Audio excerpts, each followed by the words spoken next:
I don't really know how you can possibly adequately thank Mike Malcolm for the work that he did in putting this together, but it wouldn't have happened without him.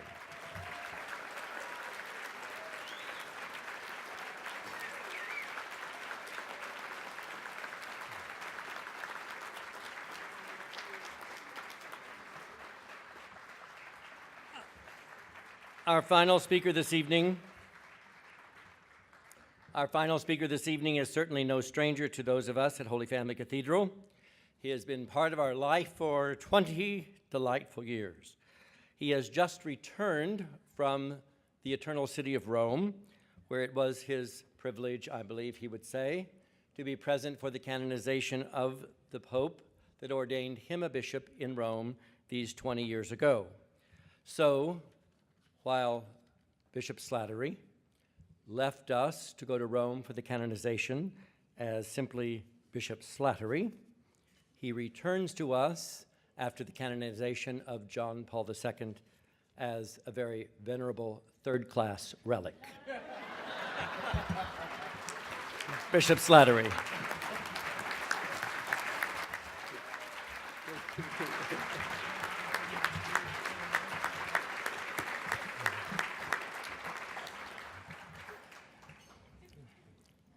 Thank you, Monsignor Gier. You're really welcome. But you know, I don't know that anyone else could have done this without Monsignor Gier. He has so much energy, vision, and love of the church, and especially of the cathedral.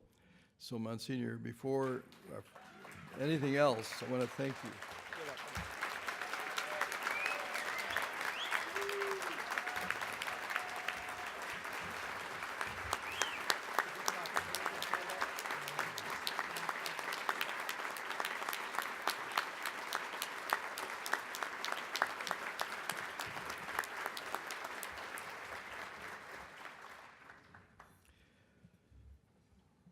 Some years ago, Cardinal Ratzinger, who became Pope Benedict, happened to be in New York, and they were in a hurry to get to the airport to get back to the Eternal City.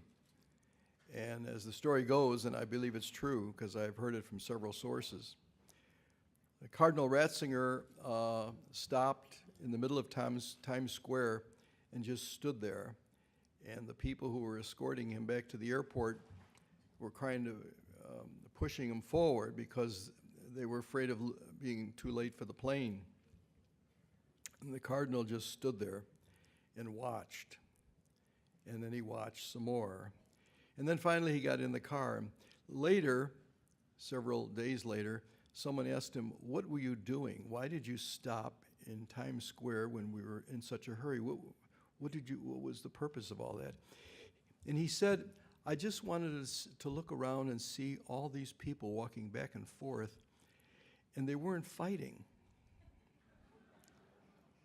There were black people and yellow people, yellow skin, and I could tell from listening that they were from different countries with different languages, and they all seemed to be getting along. They were all very busy, and they were all very much in a hurry, but they were all focused and were happy with one another, so it seemed." And he said, it's for that reason that Pope Benedict, that Cardinal Ratzinger still believes that there is great, great hope for the Catholic Church in the United States. And I've thought about that often because unlike Europe, which has a long history of Catholicism, but also of different groups who are apart from one another and don't seem to get along and have, in a sense, abandoned going to church. So many churches in Europe, as beautiful as they are, on Sunday morning are pretty empty. They have a different history. It's a longer history. And these little groups of people are all very much one group and another group and another group all through Europe and in almost every country. But in the United States, people come from all over the world and they have a lot to share with one another and they all learn from one another And they're all about trying to make a go of it in life. And the church is very much a part of their lives.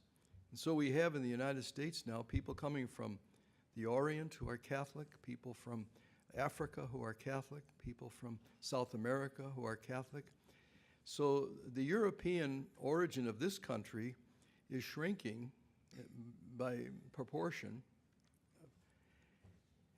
Anyway, when I say Mass at the cathedral, which I love to do, and I look out and I stand at that pulpit and look out at the faces of all the people, I think of Cardinal Ratzinger and his comment, because at the cathedral, we have people from all over the world.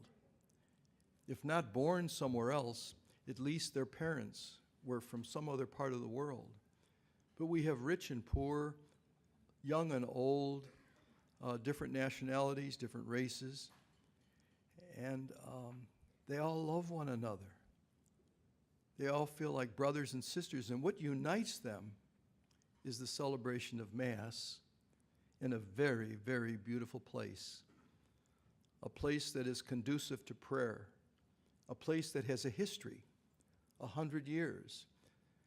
We're all very, very much at home whenever we go to Holy Family Cathedral, because the architecture itself and the statues, the Stations of the Cross, the windows, the altar, they all lead us to the Eucharist. Jesus Christ present, bringing us all together and making us grateful for one another so that we can learn from one another and experience the joy and the peace of heaven here on earth.